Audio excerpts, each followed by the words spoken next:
Guys, in this video, I'll be sharing Kylie's hair journey and letting you know all the products I used on her from birth, as well as give you some tips that will hopefully be able to help you and your little one. With being a first-time mom, it is definitely tough trying to figure everything out, but I'm hoping this video will help you avoid the mistakes I made so you can properly care for your little one's hair from the beginning, and hopefully you can avoid the bald spots completely. So Kylie was actually born with a head full of hair, but because everything was so new to me, I was so inclined to listen to everybody who said just leave your baby's hair alone. They're so young, they really don't need anything. So I listened to their advice and started off by using Gentle Baby Wash and Shampoo by Burt's Bees. Then I would just use coconut oil to moisturize it afterwards. And that was pretty much the only thing I used on her hair until she was about 5 months. Now, what they were saying was true in a sense. Because they are so young, you really don't want to use a lot of product in their hair or their body, especially if it's not natural. But if there's one thing I do know about curly hair is that it does require a lot of moisture in order to thrive, and just using baby shampoo and coconut oil was not keeping her hair moisturized at all. So I started noticing it was beginning to thin and break off to the point where she was pretty much completely bald in the back. I know you hear most naturals swearing by coconut oil, but in my opinion, it was a bit too greasy to use on her hair every day. Quite frankly, it just wasn't keeping her hair moisturized at all, so it always just felt really, really dry. By the time she was reaching 6 months, I got tired of staring at my baby's bald spot and just decided to take matters into my own hands, follow my own intuition, and use the knowledge I already know about natural hair and apply it on her even though she is just a baby.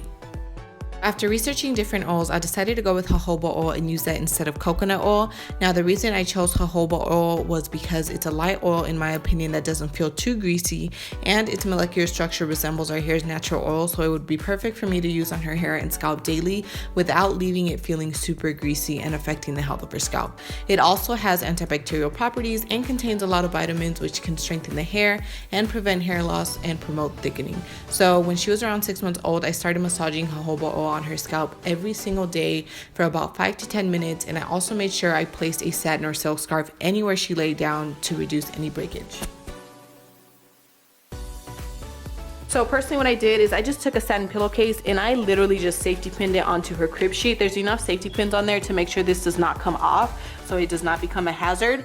But honestly, them sleeping on cotton sheets like this, it just creates a lot of friction. And the same thing goes for us as adults. It creates a lot of friction as you're tossing and turning at night. So I would literally see little tiny hairs from where she was moving around, and it was just pulling her hair out. So this right here, it creates a smooth surface, so it does not pull your hair out. They do sell, you know, baby bonnets, but honestly, as a grown person, we can barely keep our own bonnets on, so I just don't see how a toddler that's constantly moving around is going to be able to keep their bonnet on.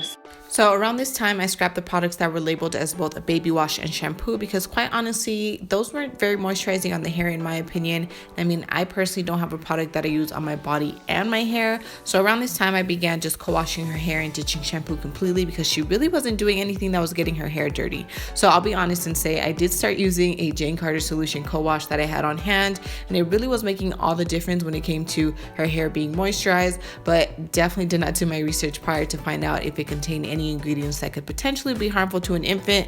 I just figured it was a natural hair product made of natural ingredients, and it's paraben free, so I just didn't see why I couldn't use it on her hair as well.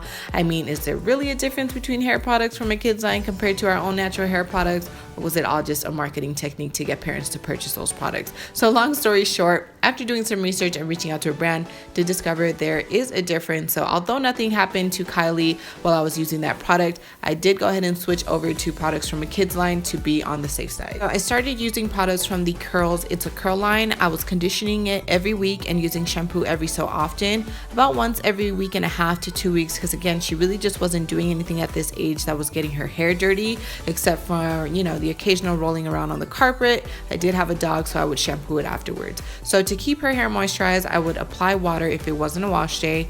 I would apply the moisturizer and then seal it in with the jojoba oil, and I would apply a little bit of the moisturizer every other day or so, or as needed, and then I was still doing the daily scalp massages with the jojoba oil. So I noticed a big improvement in her hair once I started using actual products to keep it moisturized. Aside from the jojoba oil, her hair was getting longer, it was getting a lot thicker, and in May I cut off around 2 inches off the top of her hair because she had a little Donkey situation going on, which kind of made her head look a little long. So I wanted everything to grow in nice and evenly, so that really made a difference when it came to the appearance of her hair.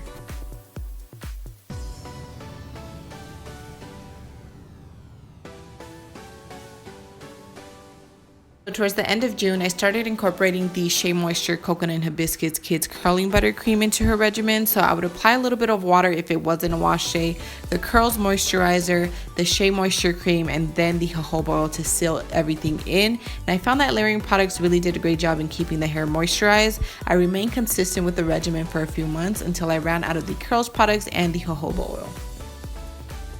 So I just remained consistent with that regimen, and I noticed her hair was getting thicker and longer. Others probably couldn't notice it because she has really tight coils and her shrinkage is really bad, but pictures don't lie. That's why it's always important to take pictures throughout any kind of journey that you have. And I pretty much just use my fingers to detangle and style her hair. I would rarely use combs or brushes aside from the occasional little afro that she would rock, and I never ever put her hair into a ponytail. I didn't want to put a lot of stress on her hair and a lot of tension and have it pulling on her edges. So even though it was long enough for me to do so, I just avoided ponytails completely. So I did try using avocado oil in place of the jojoba oil, and I did so for about a month or so, but I felt it was a little bit too greasy, so I did switch back to jojoba oil. And as she started walking and moving around, I started shampooing her hair once a week since she just always found a way to get dirt or food in her hair, and I would use the conditioner between shampoos if I needed to rinse or clean any food out of her hair.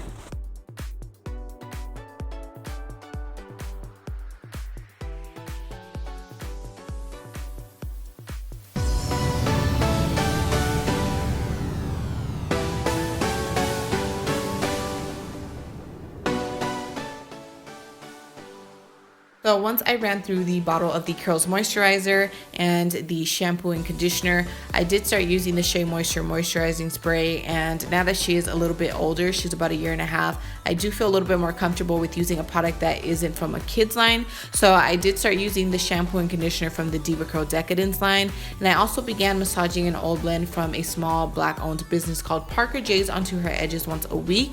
Now, if you'd like to see her current wash day and moisturizing regimen, click the link below to check out the full tutorial. Up until now, I pretty much don't style her hair in ponytails. I just use my fingers to style her little curls, but since her hair is getting long and is so tightly coiled, it is beginning to get a lot of single strand knots. So I am gonna have to start keeping it braided and stretched in order to prevent these single strand knots and to keep her hair from getting too tangled. So I hope you guys enjoyed this video and were able to take something from it, whether you're a new mom or you're just completely lost when it comes to caring for your curly kids' hair. Hopefully this video helped you out. Please don't forget to give this video a big thumbs up so more people can find it. Check the description box for all the product details, and do not forget to subscribe to my channel and check out the other videos I have on hair care. Follow me on Instagram at Naturally Chia and connect with me if you have any more questions on this subject. And if I could do things all over again, I would definitely have started using a baby conditioner from birth and would only probably use shampoo once every 2 weeks or so, because again, they really don't do anything to get their hair dirty at that age. And I would definitely moisturize with jojoba oil for the first few months. Now, I'd probably introduce actual baby stylers and moisturizers as early as 2 or 3 months, depending on how much hair the baby has at the time. And of course, I would lay the baby on a satin or silk sheet or scarf.